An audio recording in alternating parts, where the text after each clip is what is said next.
Izotope is a proud sponsor of today's episode. Do you know about their new RX12? This is the way to make your audio flawless, all-in-one audio restoration.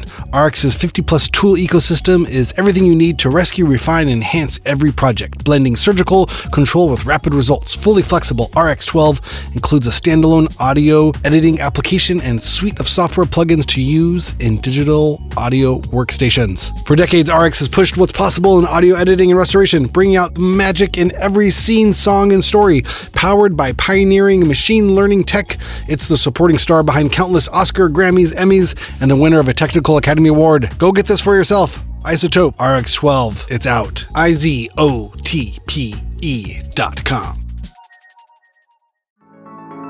Hey, what's happening? Before we jump into the show, I wanted to see if you had any music on a hard drive. You have a band, you have a project, and you want to self-release your own music.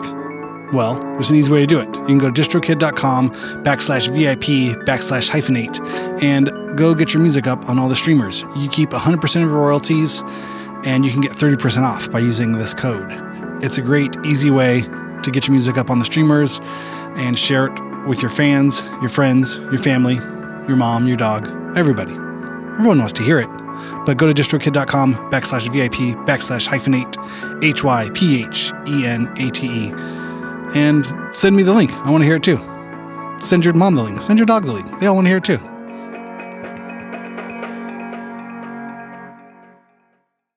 For 60 years, Heal Sound has provided innovative, professional, quality sound for stage, studio, broadcast, and podcast. Grammy-winning artists and sound engineers worldwide trust Heal microphones for their legendary sound. To find out more about the full line of Heal microphones and products, visit healsound.com. That's HEILSOUND.com. I'm using a Heal PR40 microphone right now. You know what's really cool? This is the nerdiest thing on any of your podcast episodes that anyone's ever going to say. But I was, I'm a big Smiths fan, right? And so it was awesome to chat with Johnny Marr, but also he was at home in Manchester. And while we were talking, I swear to God, dude, he was picking up like electric guitars, not plugged in. And I could hear him just twanging away. And then he'd put it down again. I could fucking hear it. I'm just like, wow, that's Johnny Marr just playing guitar for me right now. What's happening, everybody? Thank you so much for tuning in to Hyphenate with me, your host, Randy Randall. This is our show for Thursday, June 25th. We'll call it the 25th. Sure, why not? Hope everybody's doing well. Hoping your summer is going well. And maybe you're outside running. Maybe this is something you like to do. On today's episode, I talked to the most runningest person, one of the most runningest people I know, Mr. Jason Crombie. I've met Jason a bunch of times through his work at Monster Children. I think he's interviewed me a handful of times, and he's an awesome, funny person who I've always enjoyed chatting with. And talking music, art, and now talking about running. He is the editor-in-chief at Possessed, which is the magazine presented by Satisfy Running. You can find Jason on the Instagram at OKCrom, spelled OKAYCROM. That's Jason Crombie there on the Instagrams. And let's see, Possessed, the magazine that he runs, also has some kind of presence on here as well. What is he doing? I don't know. I think you go to possessed.com. Let's see. Where do you go?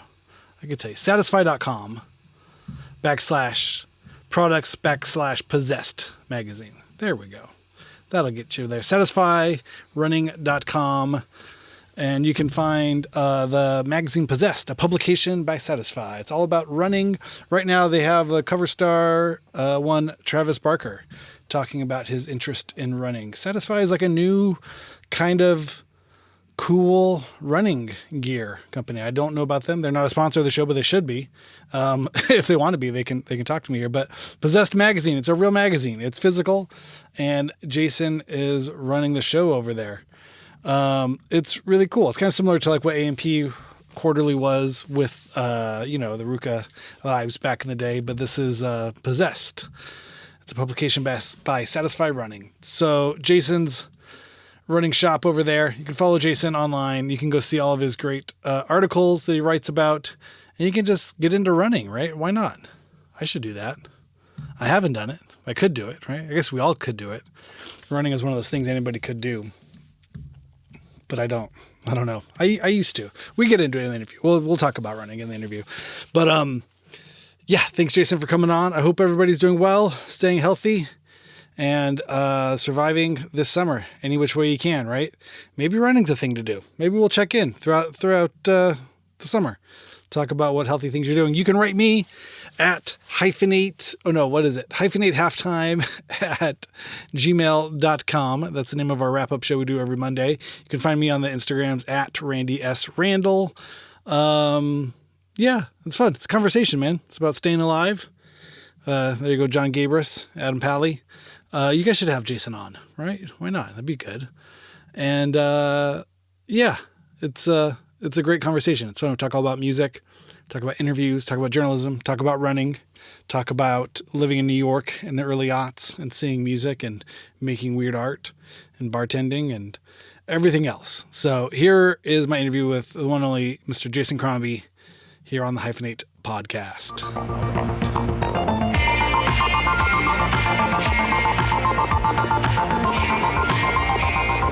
right. Shit.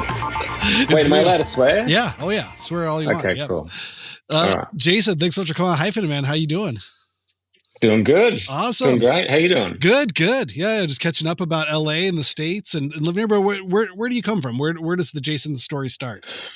I grew up in a little town in Australia called Echuca, which is, I think, about 30,000 people. It might be more now, but when I was growing up there, it was about 30,000 people. It's not really the outback, but it's, it's the country. Okay. It's about 3 hours north of Melbourne. So I grew up there, turned 18, and then couldn't wait to get out. As all, kids who grow up in the country, most kids, some kids actually, that's a really dumb thing to say because a lot of them stay, but I couldn't wait to get out. Yeah. And then moved down to Melbourne for 6 years, and then moved to New York when I was about 24, 25. Was there for 15 years. Then, as I just told you before we hit record, I met a girl, moved to Sydney, was with her for about 7 years, broke up, and then came back to America because I spent my formative years in New York and all my friends are in America. And I don't really, it's really a terrible thing to say is like, I kind of don't feel, I am an Australian. I feel Australian, but when I'm there, sometimes I'm like, I'm not really 100% Australian anymore. Like it's been diluted with America, I guess. Do you know what I mean? Had too much like the American jokes influence. And stuff. Sometimes I don't get. Yeah, I think so. Yeah. Interesting. I imagine this could happen. It's a cultural sort of, decentering, despite where you come from. If you lived anywhere else long enough, if you lived in Paris for 20 years, especially from, in your formative years of your early 20s, that's the culture you adopt. Yeah, exactly. Like, for example, I didn't get my driver's license until I moved to LA last year, which is such an embarrassing thing to admit, but like, which is so weird, but also like? Terrifically un-Australian. Did you have to get in the car? Oh, really, really easy. I don't know. It was weird. Like I did, I've driven around, I guess, semi-illegally in Australia, and I've been a little bit. I can drive, right? But I just never sat the test, and so I had to do some lessons out here because like the laws are different with right on red, what's a blue curb, just all the weird shit that, and everyone's on the other side of the road. So I thought I should get used to that before I try to get my license. But the test went for about 7 minutes. She was just like, okay, make a left, change lanes. All right, take us back to the DMV. And I'm like, really? Formality. It was wild. But I'm loving it, man. It's so much fun. It's great. Yeah. Getting around. And I got like a little Subaru Forester, like a 2002. Did you find a version of a Ute? Did you get an El Camino, the American Ute? No, dude, I wish. I thought about that. I was going to get a Tacoma, but I ended up going with this Subaru. It had like 70,000 miles on it. Belonged to this old lady in Laguna. Great. And have just been garaged the whole time. It's like a new car, like a museum. But 20-year-old new car. Yeah, it's rad. So much fun. But anyway, sorry, yeah. Awesome. Oh, that's great. Yeah. But growing up, what where was it? Skate, music, punk, art? What was all the stuff It that was happening? What was, drew you into the big city and then ultimately to New York? Like, what were you? that's a good What were question, some of man. those first early influences and sort of blowing your mind there? Probably skateboarding. Up until about the age of 13, it was basketball was my thing. Mm. And then I discovered skateboarding and then got right into that. I wouldn't say I was into punk. I think a lot of people always say, oh, yeah, really. I was never really that into punk. Like hip hop was a big deal. I think the first sort of time music was like exciting for me was hip hop. Like who? Prior to what that, kind it of hip hop was, were you getting there? well, initially it was like someone turned up to school with Tougher Than Leather by Run DMC. Whoa. And that just blew my head. I couldn't wait to get it circulated. Like everyone got it for a night and you could, tape it. Yeah. You make a tape. And then so I was just fucking, come on, when's my turn, like. And then I played that to death. And then after that, it was someone discovered Public Enemy because there was no internet back then. Sure. Do you know what I mean? Yeah. So you were like relying on. You're in rural, Australia, and this is the 80s, the late 80s, early 90s probably. And where. Yeah, you're sort of relying on like someone's cousin who lives in the city to maybe mention Public Enemy. And then you go, what's that? So got really into Public Enemy. And then around. I think when NWA sort of turned up, so, sort of like Ice-T, Big Daddy Kane, like all that stuff. And then when NWA appeared on the scene, I remember being like really scared because prior to that, the lyrics had been sort of educating me about, equality and just cool stuff. Like, I don't know, it was really good. Like Public Enemy was probably the best thing that could happen to a country boy because you sort of discover that racism exists and just shit like that. Really, like I was like, oh wow, fuck, I didn't know that was 911 is a joke in my town. Yeah, stuff like that.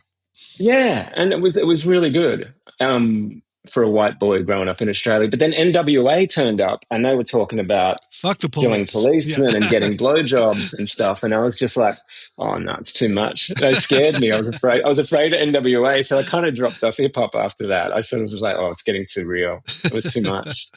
My parents really drummed into me like, don't do drugs.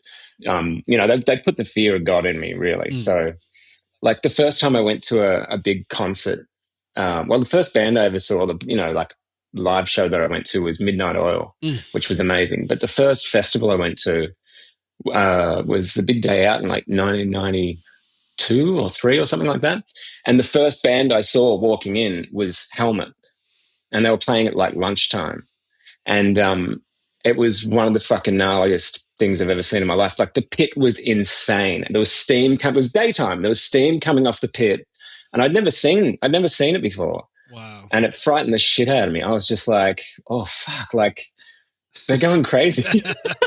I was such a pussy as a kid. It was unbelievable. But yeah. Yeah. Anyway. Hey, I mean, we all started out as kids. I mean, this is how we all kind of, you learn to be, teenagers and then eventually become adults, Yeah. But that's incredible. Helmet being that first kind of like big mosh pit is huge. I mean, Big Day Out 92. I mean, that would have been maybe I would have to look it up, but Sonic Youth was somewhere in the mix there. I think Sonic Youth. It was, the Ramones. Oh my God. And no shit, I was standing there watching the Ramones and I had no idea who they were. And I had to turn to the guy next to me and go, these guys are great. Who are they? And he was just like, are you for fucking real, dude? Like, yeah. But how do you know? But you're also a kid. I mean, how old are you there at that point? Like 14? Oh, 16, 17. I mean, I was old enough. I should have got an encyclopedia out and found out. But you're also again, you're a country kid. You're a country kid. Yeah. Haven't figured it all out. Yeah.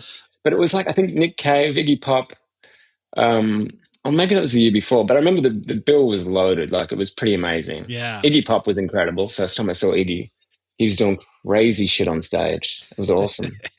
But, didn't know who the Ramones were.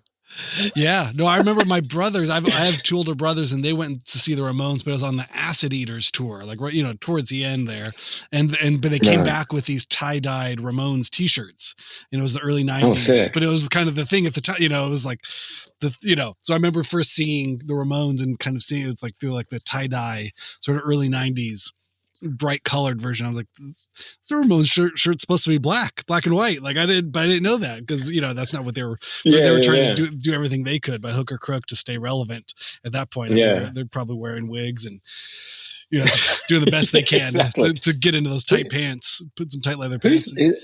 Who's alive still? I know Joey's gone, Dee Dee's gone. Is Johnny? No, CJ. Yeah, you get the CJ and Marky. I guess Marky counts is probably the longest. I remember Marky's still there, but yeah, he goes out with Marky Ramone's experience. With 3 other guys that kind of look like they all have the same wigs on, and they go out there and stuff.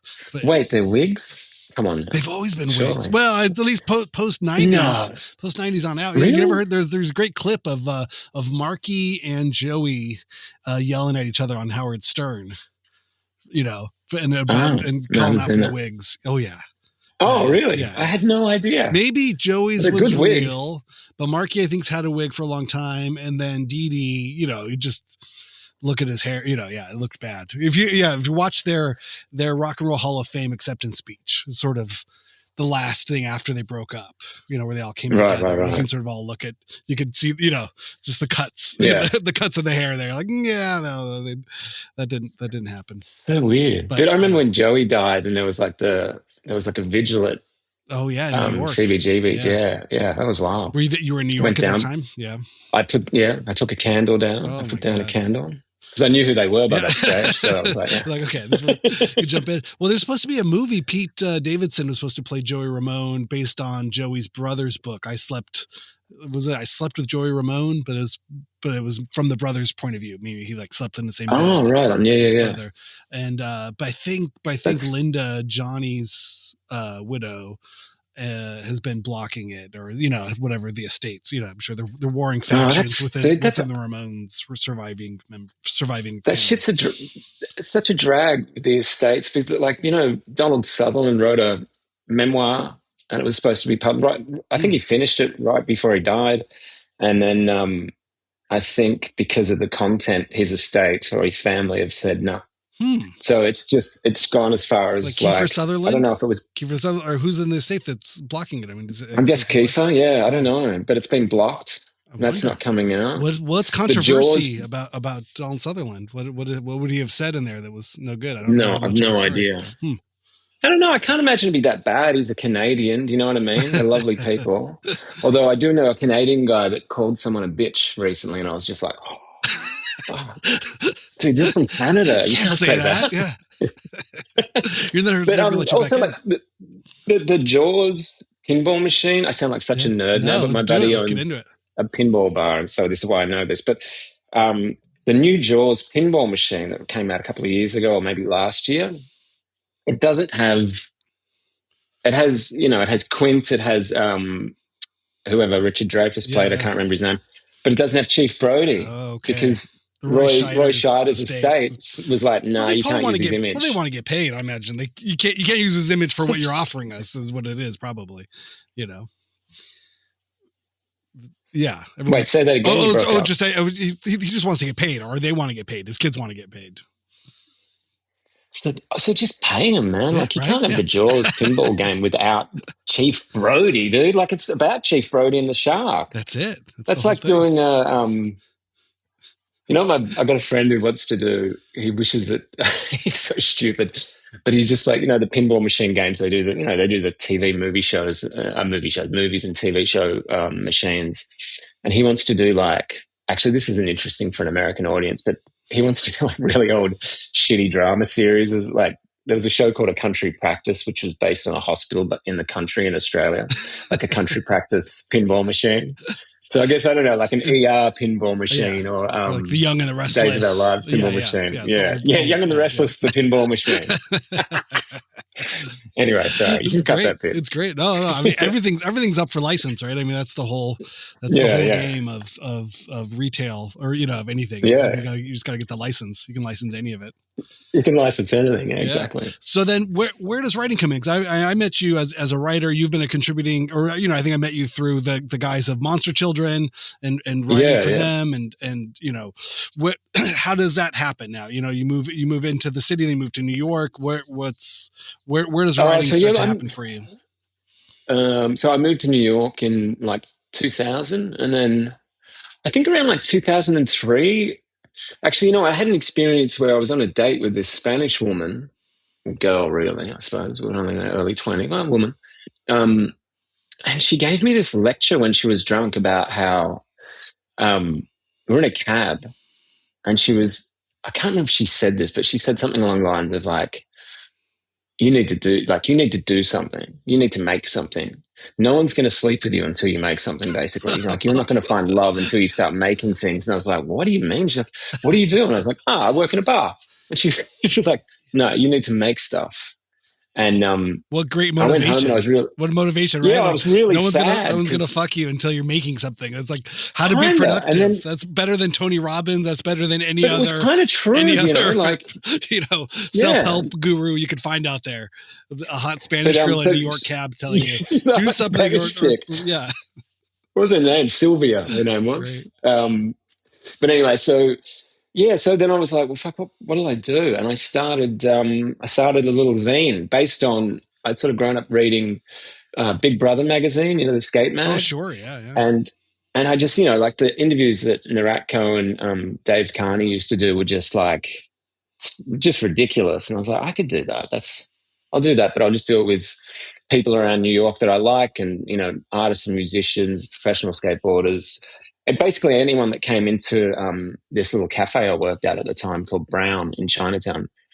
And yeah, so I just started doing that just for fun, and, you know, producing this little, you know, staple bound zine. What was that called? And it was called Woo, like W and then 5 O's. And then I would just leave it in, you know, like stores and bars and stuff where the flyers were. Basically, it was free. Just pick it up and take it home.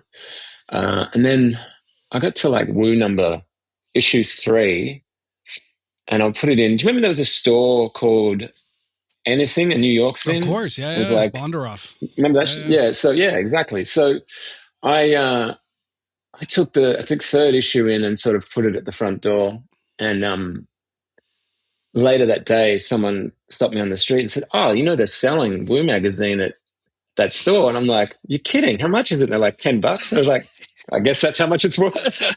So Bondaroff's, you know, making $100 off my little pile of. Great. But then at least then I was like, "Oh, okay, it's worth something. Like, people will pay for it." So that was actually a gift. So yeah, and then after that, it just got, I don't know, the more I did it and the bigger names I got, and it sort of fell into kind of the hands of people at actual magazines, and they would contact me and like, oh, you know, can you do, you know, so I started getting legitimate writing work. And I was like, fuck, well, I better get good at this and figure out where, you know, commas go and like how to actually write properly. Like those early attempts are like, oh, dude, it's tough to watch. Read. It's like, oh, Jesus, Crombie. But this is that sweet spot, like you were saying, you know, growing up pre-internet, you know, and then internet explosion, internet 1.0, and then but pre-social media world, you know, so we still have print mags, you know, there are websites, but no one's really reading stuff on. There was no long form website. Yeah, no, it was wonderful. Journalism. People read stuff, you know. Yeah, they still do, but like back then you didn't have to compete with, you know, TikTok and ever shrinking attention spans of human beings. Yeah, we didn't have the black hole of the phone sort of drawing us in. Yeah, so you could pick something up and read it on the subway. You know, you wanted something, you'd have a pile of magazines in your bathroom. I mean, as unhygienic as that may be, but, you know, everybody's bathroom had a stack of magazines in it. Mine has a stack of magazines in it right now. It's disgusting. So anyway, yes, I did Woo magazine, and then it was rad. It was so much fun because, you know, it was a, you know, start to end sort of process where I would decide who was going to be in it. Then I would interview those people. I'd track them down, then interview them. Then, you know, I'd get photographers and illustrators to help out. I didn't have any money. Everything was free. And my mate, Andre Wiesmeyer, would lay it out. He'd sort of handle the production end. And then all these boxes of magazines, little magazines would turn up at my house, and then I had to, you know, distribute them. And it was super duper fun. I loved it. One time I did do like guerrilla style sort of stuff where, like one time I took a box out to Williamsburg, Brooklyn, where I don't think they're there anymore, but where the Vice offices used to be. Mm-hmm. And I just walked, I said hello to the front desk girl, gave her a copy of the magazine, walked past, and just put one in front of everyone at their computers as they were working. They're like, oh, thanks. Oh, thanks. And everyone in the Vice got a copy. No one found out my name. And then I just walked out the front door again. And then, like, in the next issue of Vice, I had like a 3-page interview where they were like, who is this guy? So, it's great. Clever sort of self-promotion sort of shit like that. Yeah. But well, we talk about a magazine that defined an era, early 2000s in Brooklyn. Oh, in Vice. Vice. Yeah. There was the print magazine of the time, it would go on to influence so many other things. How did they pay for that though? I mean, it was a free glossy drug money. No way was it drug money. No. No, that's what they spent their money on. How did they make money? It's a good. How did they pay everyone? Like, how much was that American Apparel back page ad? Like, how much was that they could? Because it was everywhere, right? Like, I don't know how many units they were printing. It was always a free magazine.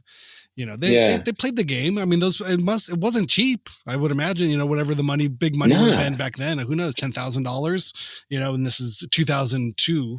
$10,000 is probably equivalent to, $30,000 or something. Yeah. So probably it was expensive. But I would hope. I think somebody got paid somewhere. Yeah, I think it was Sarouche, Shane, and to a lesser extent Gavin McInnes. Mm-hmm. Yeah. Yeah, I don't think those guys. Those guys aren't. I don't know. I got no insight. The Sarouche disappeared. I haven't heard from him, and I don't know if anybody. Shane. They all got. Disappear more than he is. Like, there's two guys I know, Eric Lavoie and. Actually, I shouldn't tell this story. No, fuck it, I'll tell it. But anyway, caught up with a couple of the old, Vice dudes after moving back to Australia, and I hadn't seen them for close to a decade, and I met up with a couple of guys and had lunch, and they had the nicest watches I've ever seen. I was just like, over lunch, I'm like, wow, okay, that's after it was all done, after all the bankruptcy and all the unpaid bills and everything, they're just walking around with nice watches. That sounds about right. Yeah, they did well. I think that's what happened. They worked hard though. Yeah. Sure, we all did though. I mean, everybody's working hard. It wasn't that wasn't what it was about. No, I've never worked hard a day in my life, man. I'm fucking lazy. You're laying out your own magazine. You're giving away magazines for free. That wasn't easy. Yeah. So you're interviewing. You're living in New York. You're interviewing people. You're making a zine, making a name for yourself. Do you find it's getting coverage now in Vice and the idea was to just kind of fuck around. It sounds like you were just kind of fucking around. Yeah, I was just having fun and like. Yeah, exactly. Seeing what I could get away with and like just being really stupid. I don't know if you read any of those interviews, but some of them were just actually one of them was the stupidest interview I ever did was with David Byrne, Talking Heads. And he refused to do an over the phone one. He was like, just going to do it by email. And I was like, all right. Well, in that case, I'm going to write you some fucking dumb questions. And there were questions like, could you beat Lou Reed in a fight? Could you beat Nick Cave in a fight? Just dumb. Would you change your name to Bernie D to appeal to a younger demographic? Just dumbest shit I could think of. But he answered all of it. He insisted on the email interview? So he preferred the email to the talking? Is that what you're saying? Yeah, I really wanted to get him on the phone, and his people were like, no, he'll just do an email one. So I was like, all right, well then I'm going to give him stupid questions. Email interviews are so much more work. Like as somebody I've been interviewed a handful of times, an email interview is the most work ever. It sucks. I'd rather just chat and just. Why? For me, I don't know. Like, I find transcribing really arduous. I fucking hate the sound of my own voice and just for you the writer, I'm sure it sucks. But for the interviewee, for the person who's being interviewed, to just chat on the phone, it's so easy. Right. Yeah. When I know why people want to do an email interview because there it's done. You're doing the work for the writer, but as the person the person being interviewed, like fuck off. Like if I get an email request, it's like I have 1 or 2 word answers. Whereas if you would have talked on the phone, I would have chatted for 10,000 words. Talk forever. Yeah, exactly. Yeah. Well, exactly. Yeah. So you're right.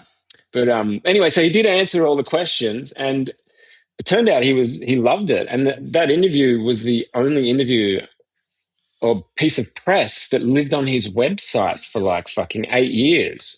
So you go to the David Byrne website, it was all the David Byrne stuff, and then it was like press, and it was just that interview. Like he just copied and pasted it and put it on his website, which was rad. I was stoked. I couldn't believe it. I was just like, really, dude? These are like the dumbest questions imaginable.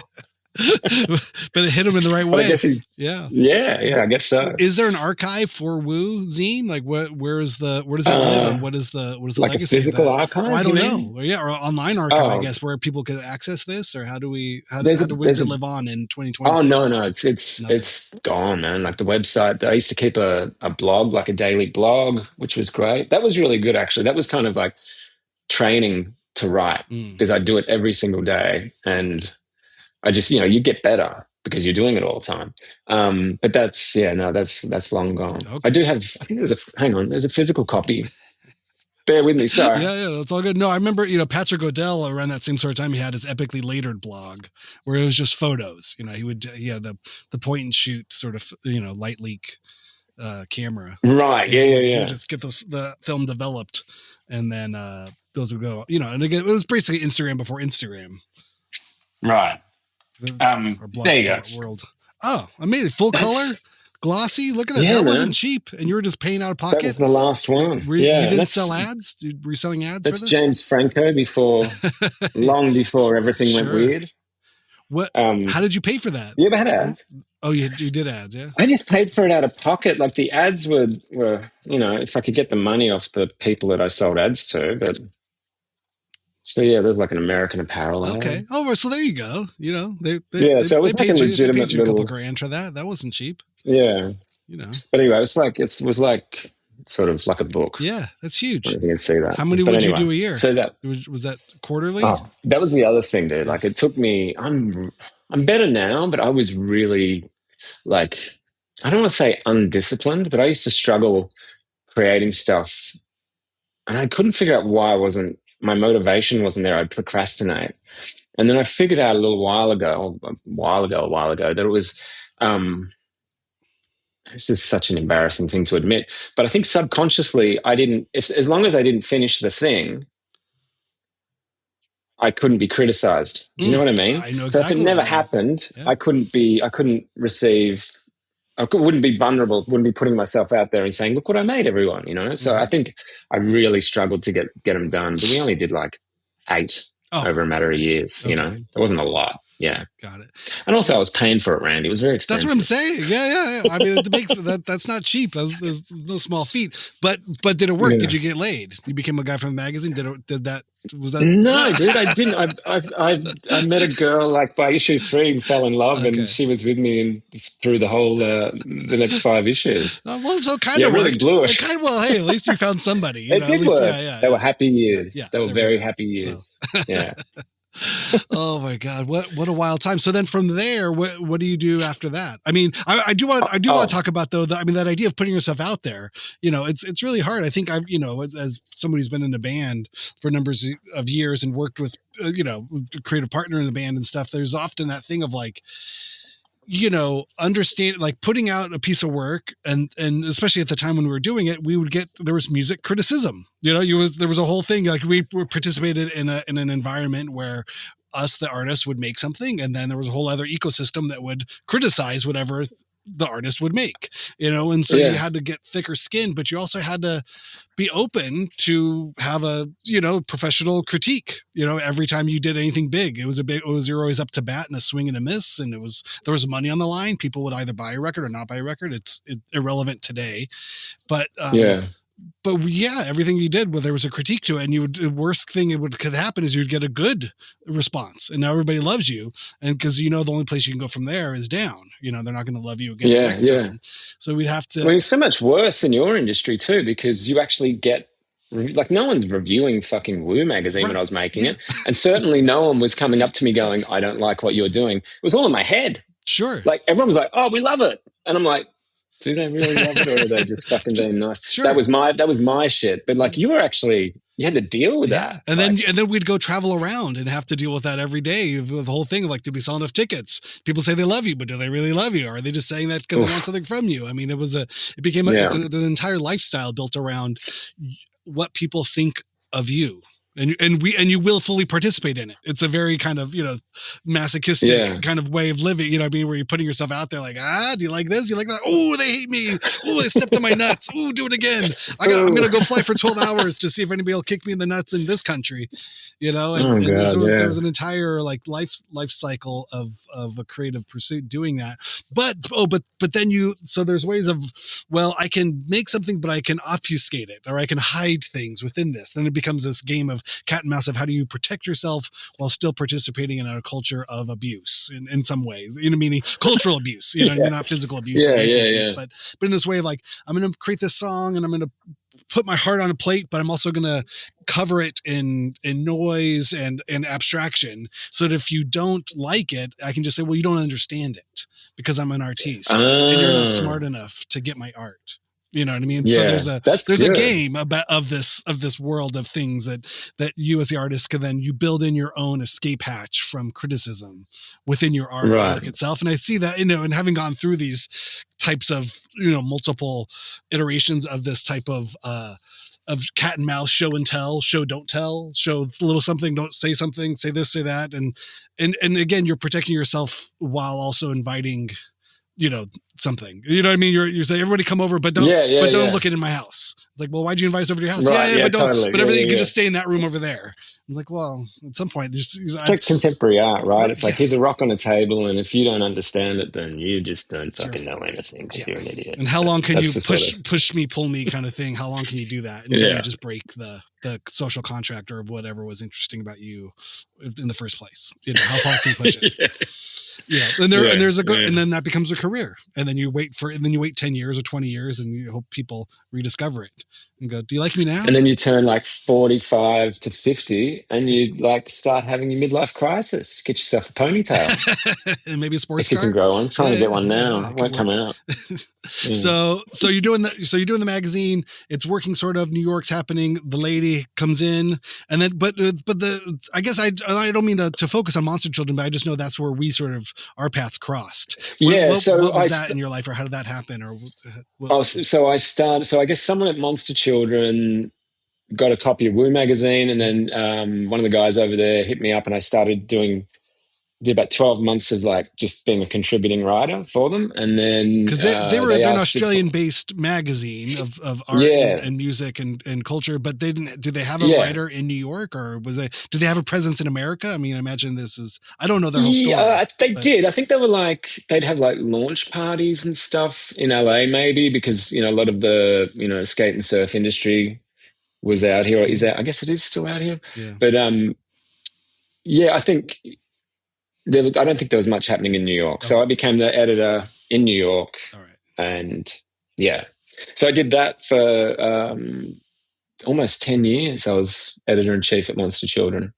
And then, I think maybe the last 5 years of that 10 years, I didn't own a skateboard anymore. And I was slowly sort of getting I don't know. I still watch clips and stuff, but I don't skate. Sure. I don't. Yeah. It's so different now. We stop bouncing every time we hit the pavement. You stick to the pavement. So true, dude. Yeah. You don't get back up. You stick to the pavement. Yeah. It's supposed to happen after 28, and if you're not, especially if you're not making money really at it personally, it starts to become incentive becomes less and less. It actually ends up costing you money and health insurance and hospital visits. Exactly. Yeah. Yeah. Yeah. So anyway, I got into. I got into running. I hope I'm not sort of fast forwarding. No. Too much, but I got into running through a. Well, do you want to stay on Monster Children? No. We can jump around. I'm curious. I'm curious about more Monster Children stories, but if running comes in at this point, how does this all happen? Oh, so I was really out of shape. I wasn't skateboarding. I wasn't doing anything anymore. And I was kind of out of shape. And I had a girlfriend who was into running, and she started pushing me out the door to go for runs with her. And I fucking hated it, dude. It was like, she was always 100 meters in front of me, and it was just tough. and I hated it, but I kept doing it. And then something clicked, and I was like, oh, I kind of like this. And then I started going out by myself without her saying anything. And then all of a sudden I was just addicted to it, and I loved it.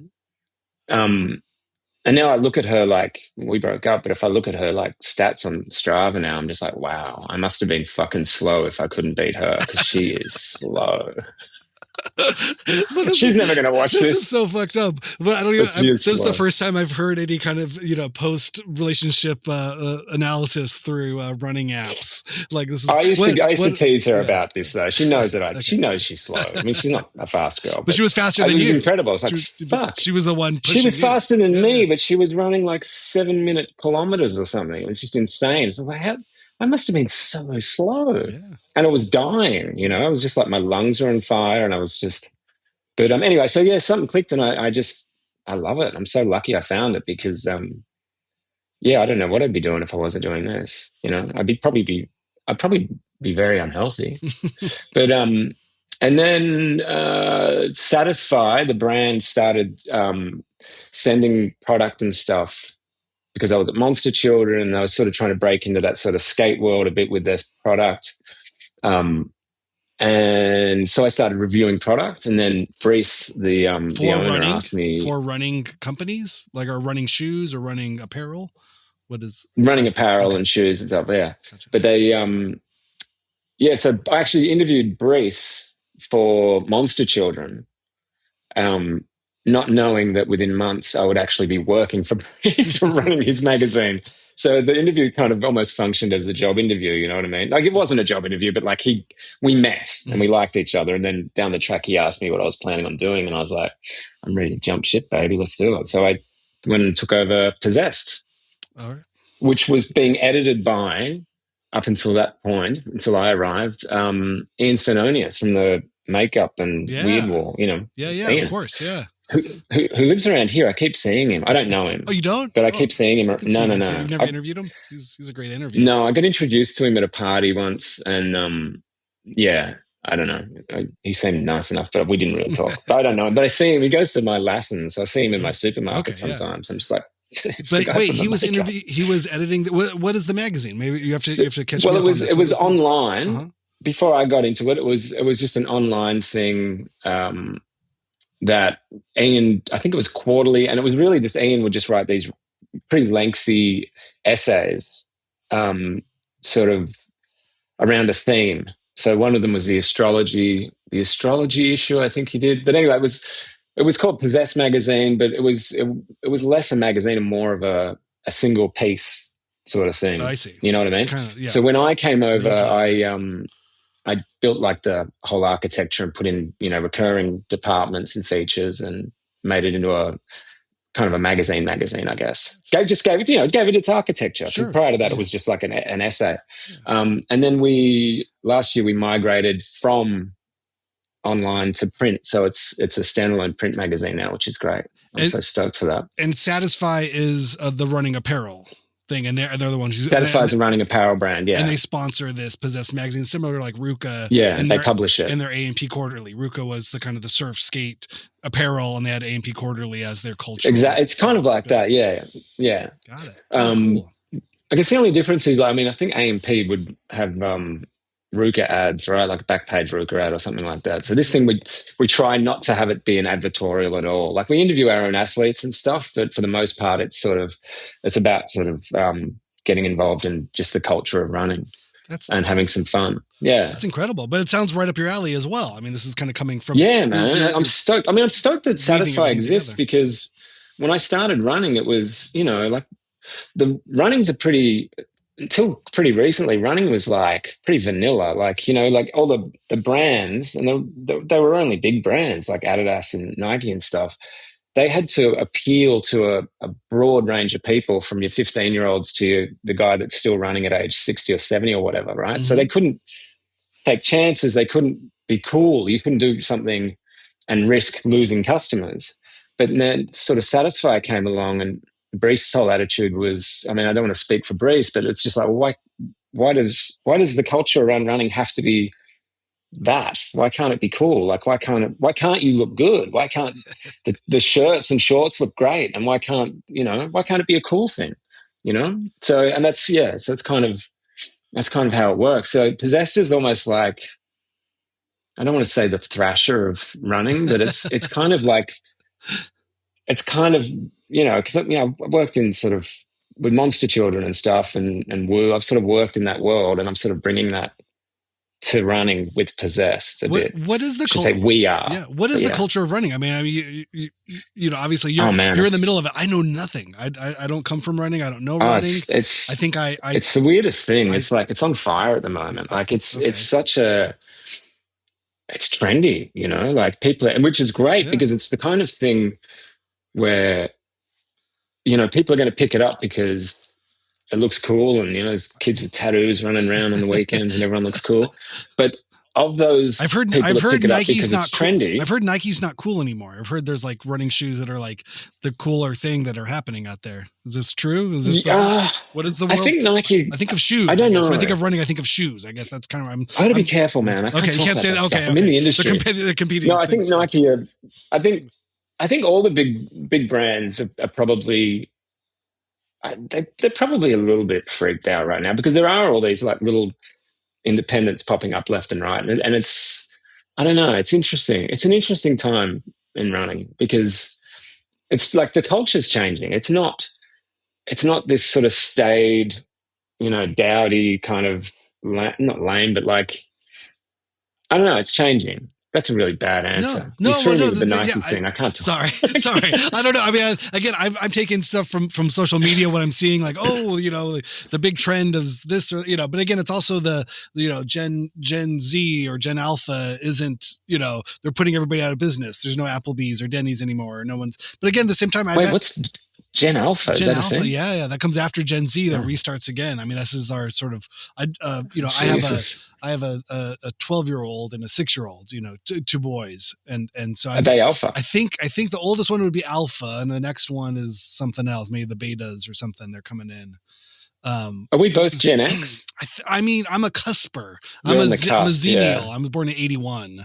So I think, Right, okay, my wife was born in 76. So she's a Gen Xer. So she's Gen X. Yeah. I think, dude, Gen X kind of sucks on social media. Like, well, yeah, they don't live there. They don't care. Well, no, but they make these videos and memes and stuff, kind of patting themselves on the back for being Gen X, and then all the comments underneath are like, "Yeah, we're Gen X and we're the best, and when we were kids it was crazy, and you could ride your bike around in the nude or whatever." It's just like, ugh. And it's just like it's the least cool thing you can do is like pat yourself on the back for being born at a specific point in time. You fucking idiots! It drives me insane. It's embarrassing. It's like, you don't represent me. This is idiotic. That's so funny. Well, one thing I've come across here just doing, the navel gazing that is, the narcissistic mirror of podcasting is, I talk to, white men that look like me and that are born around the same time as me. This is just the landscape of it. I make a conscious effort to break this as much as I can. And I'm tethered to my own mirror. But what happens is I've talked to a lot of Gen X people because those are my heroes. That was the generation I looked up to. This is my older brother generation. This are, all the musicians, the artists, all of these things. Yeah. But what I found is, here we are in the 2020s is nostalgia has hit Gen X, and that you would imagine Gen X as being the least nostalgic sort of generation, that they were so much about the now, the nihilism, the, living for the moment. But yet here they are in their 50s, looking at 60, looking down the last half or the last block of their life, of their life. So they're looking more back than they're looking forward. And I've been so curious, what does Gen X nostalgia look like? And I've asked this to people, and I've come up with like, no, it's not. We're not nostalgic. No, it's not us. No, but there's other artistic ways where it's like, but they're doing it in a thoughtful, sensitive kind of way, or just full denial. Like, no, I'm in a band that just does reunion shows, and we do cover songs of the band we used to play in 30 years ago, but we're not nostalgic. There's no nostalgia here. We're living this is right now. Everyone's nostalgic, right? Yeah. I feel like I was nostalgic as a teenager for stuff that hadn't even nostalgia's. Surely everyone's just nostalgic, but yeah, I don't know if I'm getting more nostalgic as I get older. I don't think so. Like, I'm not sitting around listening to fucking Yellow Ledbetter and crying at night. You know what I am. That's all I do. Yeah. I told my 12-year-old has a friend named Jeremy, and I was like, oh, we got to listen to Pearl Jam, because Jeremy's but he keeps calling him Jeremy, and I had to ask him, I'm like, Jeremy, like, what is this kid's name? Is his name Germ? Like, what are you saying? He's like, no, Jeremy, Jeremy, my friend. I'm like, no, it's is it Jeremy? We had this whole like laughing giggle fit last night of like, what the fuck is this kid's name? You can't call somebody was Jeremy. His name Jeremy? It is Jeremy. Oh, it is Jeremy. Yeah. But for some reason, they're just calling him Jeremy. I'm like, okay. Dude, whenever I go to Seattle, as soon as I swear to God, I've got friends in Seattle. As soon as the plane lands, as soon as you get into SeaTac, I hear that. It's great. It's great. Yeah. Jeff Ament, he defined a generation with that bass line. So running's cool, is what you're saying. Running is cool. It's happening. It's going on. I guess now. It's cool. Young Yeah. people are doing it. Old people, they're all doing it. They're doing it in their own way. Yeah. Are there factions? Are there gangs? What is the culture like? There's run clubs. Okay. The run clubs. They're all pretty nice, but it's a funny one. You know what's cool about it? Mm-hmm. The great thing about this is it's like the only trend where. Not the only trend, but it's like of the people that get into it because they think it looks cool, a large percentage of them will do it forever. Do you know what I mean? Because eventually the bubble will burst and it won't be like the cool thing anymore. It'll just be running again, and a lot of those people will still be doing it. So it's changing people's lives for the best. I mean, I wish everyone ran. You're supposed to run. Your body's built to run. Okay. Like that's. We ran, I'm pretty sure my body's built for sitting in traffic and sitting in office chairs. I think that's what my body's built apparently, Randy. But my body is built to stare at an iPhone for about 17 hours a day. Is what I really feel. Man, you need to chase shit and run around and go up hills. Okay, yeah. All right, if you say so, I believe you. I've seen people do that. I seem to just be. Are you going to try it out? Why don't you start running? Maybe I should. I mean, I feel like I've been waiting. I'm 45 now, and I'm waiting for that moment to hit me where I want to dress like an X-Men and ride bikes with other old men. You know what I mean? I want to wear like blue that's Lycra. Good. Yeah, you could do that. Right, because I see these guys happen. They exist Sunday mornings. At 9 a.m. They're a herd of them. 50-year-olds, 6-year-olds, all. You don't seem angry enough though. You've got to be really aggressive to be. Is that the bike? Guys. The bike things? Yeah. You've got to be mad as hell. Yeah, okay. Yeah, I've seen like guys on bikes. Not to talk shit about bike guys, but I've seen them like they were yelling at everyone else. But I've seen like. One time I saw a pack of them ride past me, and two of the guys in the pack of 12 guys on bikes, they were fighting each other in the pack. And really yelling at each other and really like, you fucking idiot, fucking you don't know how to ride a bike. I'm like, you guys need to chill out. It's a bike. I love it. Okay. Bikes are fun. This is the testosterone sort of thing. You're right. Maybe my T is too low to really get into the bike world, or really just to wear the clothes. I mean, I feel like that's what it is. Really, is the amount of Lycra. You want to get in the Lycra. Spandex. You're attracted to that. Well, no. I think I don't have enough. I don't have enough testosterone to fool myself that I would look good in that. But maybe I need do people run in jeans? Like, what's the equivalent of like jeans and like No, but Satisfy make a pair of like running shorts that are printed to look like cutoffs. Okay. And they sell really well. They actually look really cool. I know that sounds bad, but they actually look dope. Really cool. There's a dad at our school. Our kids, go to school together, and this dad he's an engineer. He's on the smart side of the spectrum of dads, and he runs a company. I think it's an architectural software firm, but he runs, but he does these. He's got the long beard and he's looks like a runner, but the big beard. But he does these like things where he just goes for like days at a time, like long run-ins. Yeah, I don't know what that's called. Oh my god! Like, does he camp or does he just like an ultra marathon? Yeah, he goes like are they competitions? Yes, yeah. But I think it's a competition with himself. Amazing, he was telling me about it. It's like it's not about. Oh, it's just him. Well, no, I think he does it with other people, but I think he's not like. Oh, right. So, but it's giving me the mindset. Yeah, it's an endurance test. Yes, it's like, what can I do? How far can I? Right. Actually, you know what, dude? Another. Can I just quickly, speaking of ultra running, Cocodona, which is a 250-mile race, I think it's about 400-kilometer race here in the States.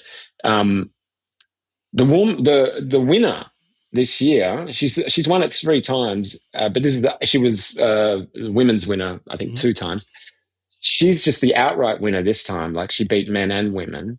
and she broke the course record by 2.5 hours, which is fucking amazing. Her name's Rachel Entrekin, I think is how you pronounce her last name. Let me get that right. Yeah. But she's incredible. Entrekin, yeah, because I was just reading about her. But there's like but I guess my point is like running's great in that, you know, like of all the sports, you know, competitions, it's like this is the men's version and this is the women's version. But like clearly it's sort of, you know, we're all competing against each other kind of almost equally. Oh, that's interesting. As proven. Yeah. It's sort of running it's not the first time that's happened. It's a co-gendered competition thing you're saying, and it's kind of, yeah. I mean, 2.5 hours, dude. Like that is such an enormous amount of time to carve off a world, like a course record. Yeah. It's incredible. Wow. But I know so little about it. Yeah, I don't have a reference for that. I don't know what that means. Oh, okay. Yeah. I'll believe you if it sounds intense. Yeah. But the running thing, the drummer in this band I'm playing with now, her mom and stepfather were part of a drinking running club. Like she has like a Jesus fish with like a beer and feet or something on it. Do you know about this running club? No. They're called something. They would get beers and run. She was telling me about it. It was a marathon. I think it started in England, maybe. It's an English kind of running club thing. I think it's. And you get like a name. You get a special nickname if you do it, and people recognize. I don't know about. I don't know. I've heard about races where people like you have to drink a beer every mile or something. Yeah. So by the time you get to 10 miles, you're just like falling over. That just strikes me as like self-destructive. You know what I mean? It's like dehydrating yourself and just hurting your muscles more. Like it doesn't sound good at all. Okay, that's not recommended. Yeah. Okay, that's not a thing. Okay, I don't think so. No, it sounded like it was a thing in the 80s. They would do. I forget. I'd have to look it up and see what it was. There was a thing in the 80s in Melbourne, in Australia. I think it was Melbourne, might have been Sydney, where they did like a marathon, but it was also a pub crawl. They'd run from. You had to run to a series of pubs around Sydney or Melbourne and sort of quickly go in and order a schooner. Is it Hash House Harriers? Hash House. Hashers. Hash House Harriers. Yeah. It was a drinking club with a running problem, is what they called themselves. It was an international group of non-competitive running social clubs. It was a hash or a run or a hash run.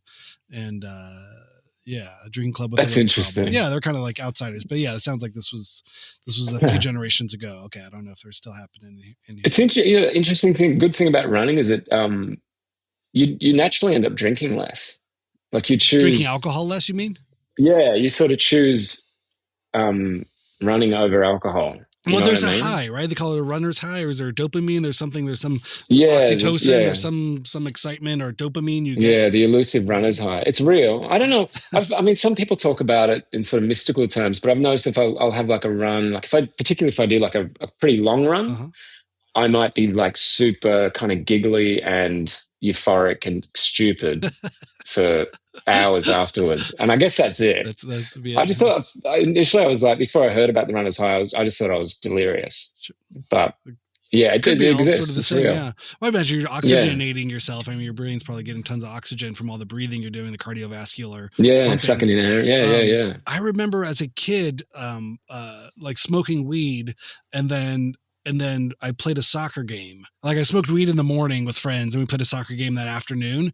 And there was something about, I was like, oh, I got high again. Somehow I was like, and somebody was saying while like, you were playing soccer. Yeah. Like the weed gets stored in your fat cells or something. And then if you burn fat, then you're like and it comes back out. I don't know if this was true or not, but again, I was probably, I don't know, whatever, teenage years were, but it was definitely something I was like, that's the closest thing I ever felt to like an exercise high. in my life. I was like, well, I literally got high that morning and then ran around and got sweaty in the afternoon and then felt high again. So I don't know, but that's probably different than a runner's high. That's just I think THC in your body high. I went through a bit of a stage where I was like, I didn't do it a lot. Well, I was probably doing it once a week, but I had to stop because I started like having like a little bit of a gummy before I'd head out for a run. So on the run, I'd be getting high. Sure, yeah. You're burning the sugar in your stomach. Really, I'm sure bench, but just like let's get in there. Yeah, but it felt great. And then I noticed that like my non-stoned runs weren't as much fun, so I had to stop doing it because I was just like, well, I'm just going to become a fucking You're stoner incentivized if I do this. Yeah. But it was great fun. It's like being in a fucking music video. You got your headphones in, you're going for a run, and I don't know. It's wild. So much fun. Yeah, I think I ran when I was drinking a lot, because I realized like, oh, I'm getting really doughy and really chubby. Oh, you did run? I did a little bit, but again, it wasn't good. Right? It was more out of like insanity. I think I would like be wasted at like 2 a.m. and instead of going to bed, I was like, oh shit, I'm gonna get fat. So I would like just take off, and I lived in Hollywood, and I would, like on Melrose and La Brea, and I would like run down to Wilshire, from Fairfax to Wilshire or La Brea to Wilshire up to Fairfax at like 2 a.m. Oh, right. And I would just take my shirt off. I was like, ah, and I was yelling, and I think I was just wasted. It wasn't good. I think I was having a psychosis. I was having a psychotic break, I think is more likely what it was. Yeah. But I told myself it was exercise, then I would come home and pass out, and then I'd be like, okay, no, that's not a thing, didn't it? How long ago was that? This was a long time ago. This is 20 years ago. But again, because that sounds insane. I don't think it was sustainable. I just think I didn't know what to do. And then on tour, I would bring running shoes sometimes and try to do something, because it was like, fuck, I got to do something. This is, but I also had, it was too much energy and too much craziness and not knowing what to do. I think it's for me anyway. It was a hard thing to get into. Like I said, like there was definitely a point of where I hated it. Oh, I like this now, and it took. Honestly, I don't want to be. I don't sort of. It sounds a bit daunting, but I think it probably took a year. Close to a year. Sounds about not right. liking changing a behavior pattern. Yeah, I mean, do people get addicted to it? I mean, because I guess that's part of my story too. I mean, I've been sober now for 14 years, and so I think there's something about I didn't know that. sobriety. Yeah. But I think well done, man. Thanks, congrats. Yeah. But I think I imagine exercise. I've heard people can get really into exercise. I mean, I got into coffee and cigarettes for a long time. That was really I just replaced it. Yeah, and then I found I've put down the cigarettes, but the coffee's still happening. But then but I've heard coffee, people you gotta have something. Yeah. But does that happen with running too? Do people get addicted to running or exercise or these kinds of things? I think so. I think some runners, particularly like professional ones, kind of a lot of professional. I got to be careful. General, like big sweeping statements, but it seems to me like a lot of professional runners, particularly ultra runners, have some sort of a background with substance abuse, compulsion, and they'll. I mean, my best friend John was an alcoholic. He went to AA and they were like, you've got to replace, I guess they told him, you need to replace that activity with something else. Mm-hmm. And he got into running. And when he got into running initially, he just ran constantly all the time. And he was lean as hell. He didn't have a lot of body fat at all. So he was, I would say that was kind of an addictive kind of tendency, I guess, like replacing one addiction with another one. But, he still runs a stack now, but he's actually running got to get this right. He's actually running an ultra marathon in Scotland next month. And I think I want to say it's 150 miles. Wow. He'd be pissed with me if it's 200 miles. But it's really long. Impressive, so whatever it is. Wow. Yeah. But it's good. I mean, it's got to be good for you. I think people do get addicted to it. Yeah. I mean, it is good for you. But there's also like, there's a name for it. I actually interviewed a lady about it who was a psychiatrist or a psychologist who dealt with this. It was basically people who are addicted to exercise. And so it's either going to the gym or it can be running, but they will like really addicted. You know what I mean? Like getting up in the morning, going to the gym, lunchtime, leaving. It's total disorder. And to the point where they're like injuring themselves and then they just keep going and it's mad. So there is a real addiction to it all. Obsessive sort of compulsion.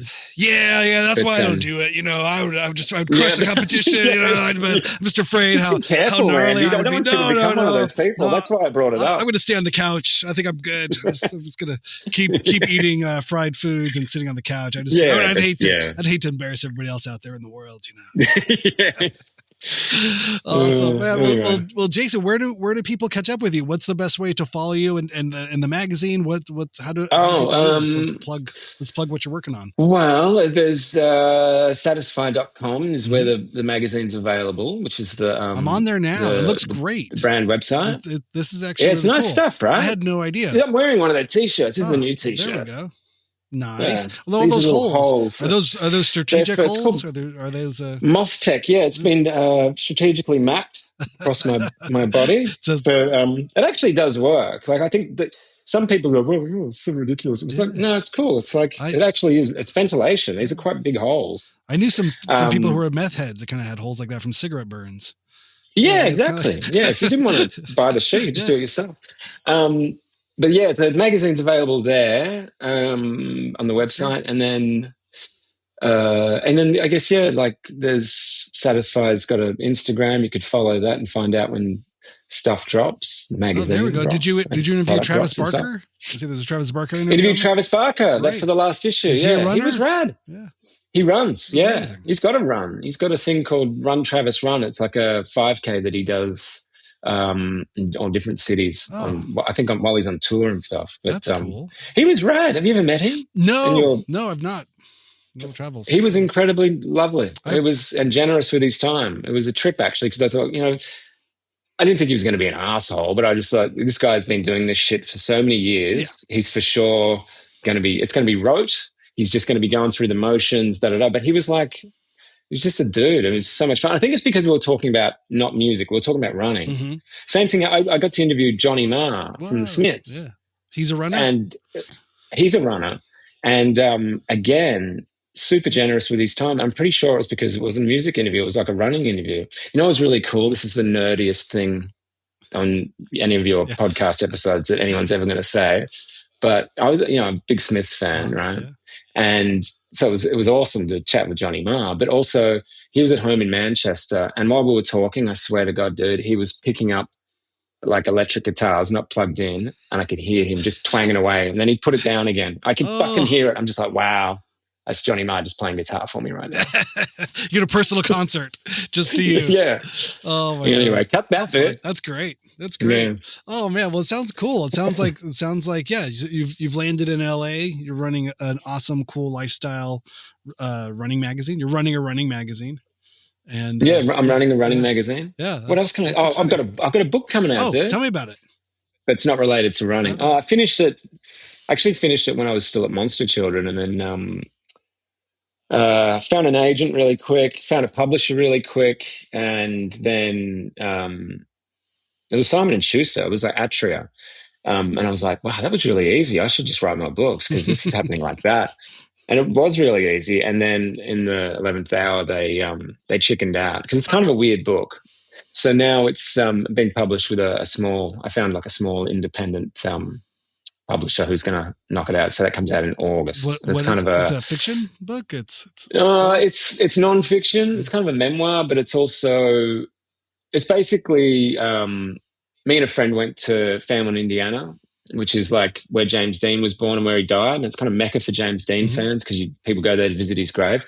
It's just it's like a weekend in the country for me and my buddy, and we go visit his grave. And it's funny. Oh. It's a funny book, but it's also educational. It's kind of biographical. You find out about James Dean and stuff. But yeah, so that's finally coming out, and then I can hang up my typewriter and I don't know, start gardening or something. Well, that's great. Yeah, what's it called? What's the name of the book? It's called Hang Out the Stars in Indiana. Okay. And when does that come out? Will that be available? August. Oh, fantastic. It's looking like August. Yeah. Okay. Yeah. All right. Yeah. Well, yeah. Send me the link. I'll put all the links up in the in the. Oh yeah, for sure, dude. Yeah. Here. That's exciting. That's great. Well, yeah. But you haven't licensed it. This is my favorite thing to ask authors. You have this. Has it been optioned for a movie? Yeah. I would imagine a movie. No, but you know what? Like everyone who's read it has said, "Oh, this would be a really good movie." Like it's. I guess there is a cinematic element to it, but. Yeah, nothing yet. So maybe I don't know. We'll see what happens. I just want it to be done. It's funny. Name dropping here. I interviewed Henry Rollins for Possessed. And he doesn't run, but the interview was kind of about what is his endurance cardio athlete. Routine? What does he do? I mean, he's got no fat on him. He doesn't run, but I think he still does weights and stuff like that. But the interview was kind of about was fronting Black Flag like being an endurance athlete? And he argued a very strong point. Like it sounded like it really was. Like the amount of sweat that dude was like losing in a gig. Yeah. But anyway, we'll talk about like a fitness icon. I sort of mentioned this book and it hadn't come out. Just a fitness icon. He had those little tiny black shorts. Yeah, within a very unfit culture. You're right. Yeah. I'm sure he inspired a lot of men and just to rich. get in shape. Yeah. Oh, sorry, go on. Yeah. Where you but he said, I told him about the book, and I said that it hadn't hadn't worked out, and it was just sitting there. And he said this great thing, dude. Like he said, well, why don't you just self-publish it? And he said like it's just such a Henry Rollins thing to say, but he said like, oh, writing a book is like building a ship, and if once you finished it, if you don't push it out to the horizon, you don't have room to build the next ship. Wow. And I was like, fuck, he's totally right. Because I was really like, for years, I was just like, I don't know what to do with this thing. I'm not going to. So anyway, I started taking steps towards self-publishing, and then anyway, I met these guys from Avantia, and they're going to do it. But That's great. I just thought that was a really a cool thing, a helpful thing. I don't know if you ever experienced that, where you've got like this block because the thing didn't sort of launch, and then you don't. I don't know about you, but I can't do other stuff. I'm sort of like sat behind it, and I have to wait for it to get out of the way all the time. But anyway, always looking at stuff. I mean, I think I've taken different. There's lots of different tracks or tacks or different strategies to sort of get around those kinds of things. But no, I love the idea. With music, I'm always approaching it as it's 10% inspiration, 90% perspiration. You know what I mean? Like all you need is that spark. Right, yeah. McCartney has talked about this, and I steal it from him. Like many other things in life, I've stolen from the Beatles. But and everyone else has, the entire culture has stolen from the Beatles. But this idea, that it's like you have one idea, there's a note or combo of notes, or something happens between two chords, two colors, two things happen, and you go, ooh, that's interesting. But that's not the whole song, but there's a spark. Yeah. And then you use your craft, your knowledge of songwriting, your knowledge of construction, of structure. And then you build a frame around that jewel, around that spark. Right. Yeah. And then you kind of go from that. And then just knowing that the first idea, what the difference between somebody who's great and somebody who sucks is you don't stop at the first draft. You refine, you re-edit. You know what I mean? The people who are really great and who have put out great music or great art, you don't see the first 100 versions of it that sucked. You just see the 101 that's amazing and spectacular. And that's all you need to do is show the one that's good. You don't need to show those first 100 drafts. You just show 101. But that means for you, or for me, as that first 10 just suck, and sometimes it gets worse. but then if you stop there, then that's the end of that story. That thing just was okay and got worse. But if you keep working on it, or if you believe in it, or if you can apply some craft to it or some thoughtfulness to it, and then you keep going, and it could get better and may actually be good. But you have to keep going, not give up. That's how I tried. I wouldn't know about that because I just do one draft and it's perfect every time. Good. That's how I've always been that way. That's good. Anyway, one more thing. No, I have about the Beatles. Sorry. No. Yes. The Beatles, right? The Beatles. I love the Beatles. Sure, why not? Who doesn't love the Beatles? When I meet people and they say they don't like the Beatles, the window goes down on them forever. I can't get over it. I met someone recently and they were like, we're talking about the Beatles at some party, and this guy came up and goes, "Oh, the fucking Beatles! Like they suck. They're so overrated." And I'm like, I didn't even bother. That's a spicy take. Look at you. You're a little see you around, dude. Yeah. Dude, are you trying to be interesting? Like, I'm the one that doesn't like the Beatles. Sure. Fuck off. They're amazing. Well, I mean, it's an easy way. It's a quick way to say I don't know anything about anything. I don't know shit about nothing. Kind of the way of going like, well, yeah. So true. There's a lot of takes you can have about the Beatles. I don't like them. I don't like them, and they suck. Yeah, it just shows you're not in a conversation with culture. You're not in a larger conversation about a lot of things. I mean, there's ways of going. What I do like. I don't like this, but I do like that. You can be ultra pocket nerd really easily in a lot of Beatles. There's a lot of Beatles culture that you can find an interesting, spicy take about it. Sure, like, have you heard the mono mixes? The mono mixes are better than the stereo, and you're instantly now you got a conversation. You can say all kinds of things. Just outright, I don't like the Beatles. It's just bizarre. But my question would be, well, what do you like? And like, have you heard this latest Avenged Sevenfold record? You're like, oh, okay, we'll go. Fuck yourself. I like the Eagles. Yeah, right. They're great. Yeah. That's fine. But speaking of which, though, I want to ask you, what do runners listen to? What do you listen to? What is the consensus within this new? Oh, dude, I don't know. Some people listen culture? Do people listen to things? I don't know. I think I listen to. I always listen unless I'm running with someone. I listen to music. What do I listen to? I don't know. Kind of anything and everything. It depends. Like I'll listen to if I'm going like a particularly fast run, and I know I want to. Go pretty quick. I'll listen to like 36 Chambers or something. I listen to Wu-Tang, Okay. and You can I go. used to, I used to, although sometimes I love Wu-Tang, but like I feel like doing exercise to Wu-Tang can sometimes, or Slayer, like Raining Blood. That's That makes you go so fucking fast, but yeah. guaranteed the next day you'll wake up with an injury because you sort You're of it. That's you're the right thing about possessed. music. You're It just sort of possessed. Yeah, drives there you you. go. Yeah. Yeah, yeah. There Yeah. you go. Good plug. Yeah. Nice one. Well, it's funny when I worked at Amoeba Records for there was a short window about 2 years out of college before touring. I worked at Amoeba, and Amoeba, when it was on Sunset, was next to the ArcLight, and there was a gym. There was like a 24-hour fitness or LA Fitness, one of these places in this zone. Again, this is 20 years ago in LA culture. Yeah. But the Amoeba employees got a discount to go to the gym. And I was a kid or right out of college, and I was like, oh, it sounds fun. Whatever it was, $10 a month to, go join this gym. And I'd go there and work out with the security guards that worked at Amoeba would go lift weights and stuff. And I didn't know anything about anything. I knew nothing, but I started to, and so I had unlimited, you could check out music. You could make mixtapes of anything was on sale at Amoeba. You could check out records or CDs. And so I would make, so it was this is my post-college doctorate of culture. But I could, watch any movies that had ever come out, any music. This is before the internet and streaming. So I kind of had this access to all this huge catalog of music. So I did not know anything about Slayer until I worked at Amoeba and I started going to the gym. And I found Rain and Blood, and I would run on the treadmill at the gym to Rain and Blood. And it was, again, I know exactly what you're saying. Like it was the nexus that unlocked that thing. It was like, because you could, the BPM and like every foot hits you, and you're going into, I don't know what those BPMs are, really fast. Yeah. It's great. That's wild, man. Yeah. It's, what? I feel like Rain and Blood. When was the last time you listened to it? It still sounds last week for a record that came out in the 80s, right? Like was it late 80s? It's beyond any other record they've ever done or anyone else has ever done. Fucking amazing. The production's insane. I've asked people, why is this so good? I don't particularly like other Slayer albums either. It's just like after you hear that, it's like, well, I'm not interested in fucking South of Heaven or whatever. This is it. Yeah, I've asked people who worked. It's the fastest record, right? Like it's the fastest one they did. I have no idea. I haven't even really listened to that many.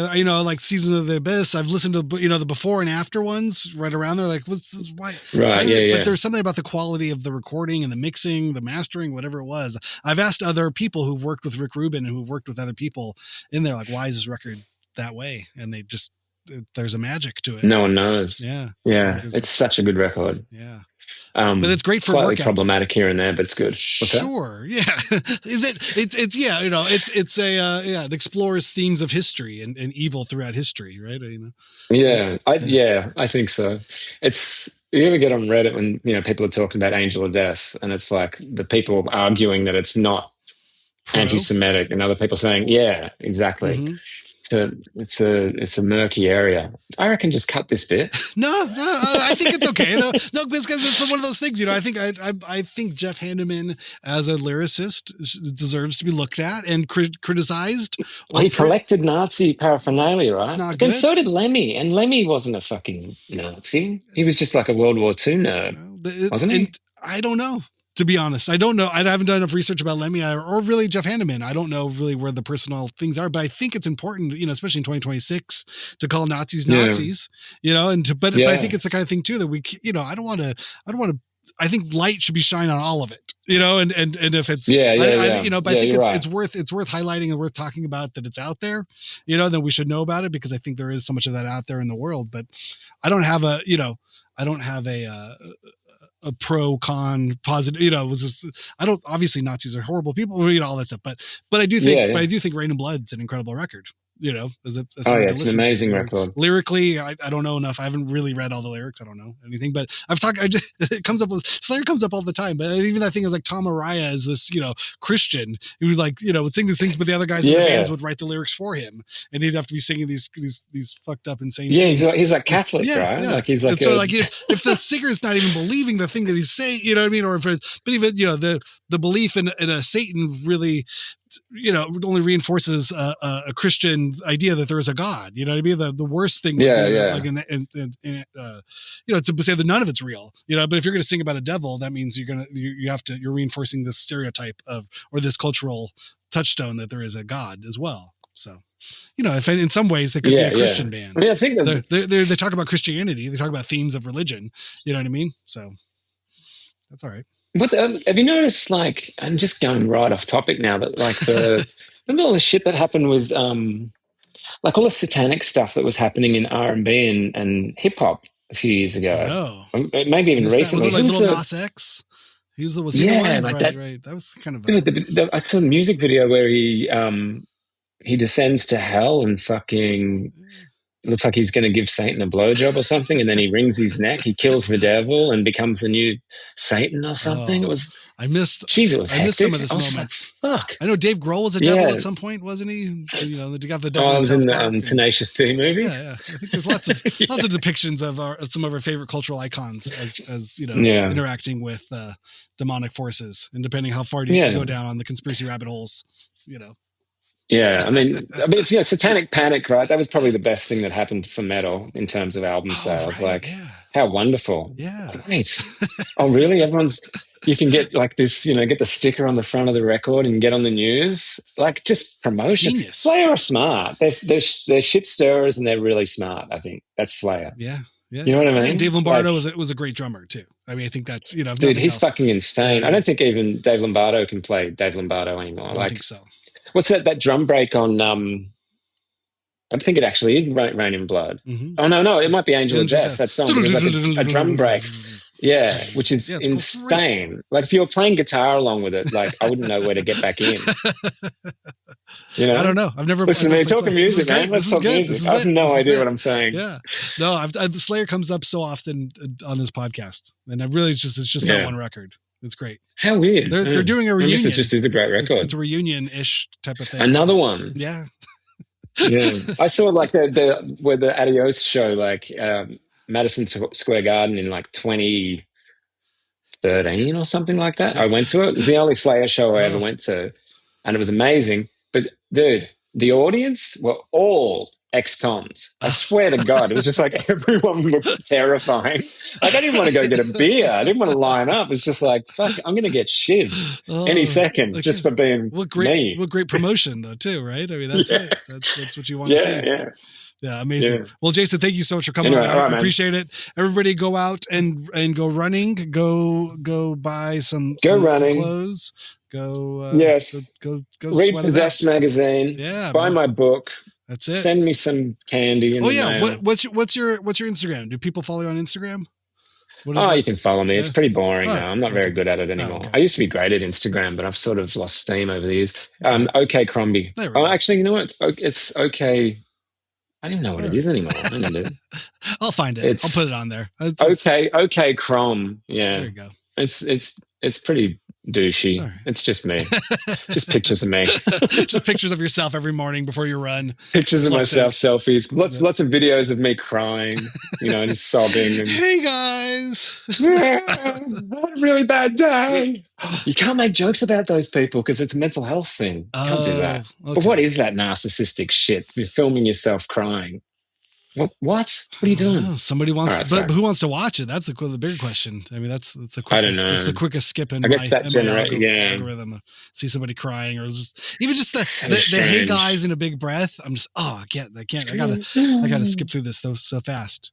I remember being a little kid and crying, and then going, I wonder what I look like, and going into the bathroom. Sure, yeah. Who has but that's like the extent of it. Like you're like, oh yeah, I do look sad.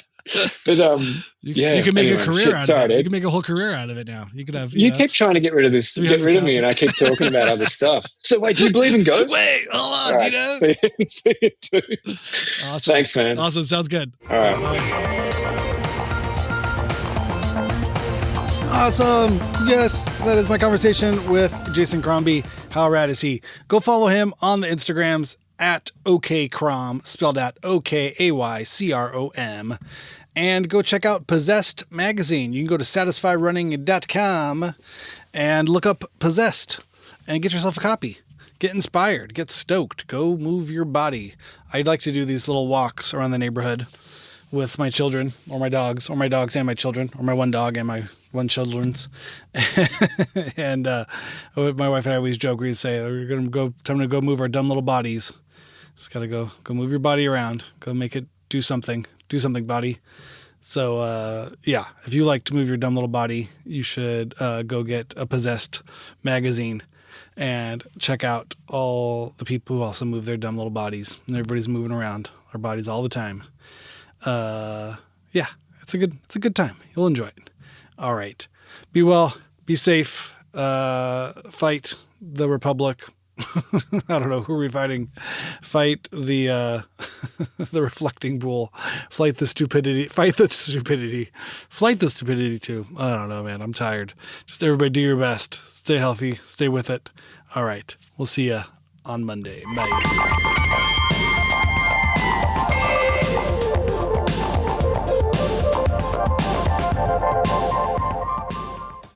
I am an Australian. I feel Australian, but when I'm there, sometimes I'm like, I'm not really 100% Australian anymore. Like it's been diluted with America, I guess.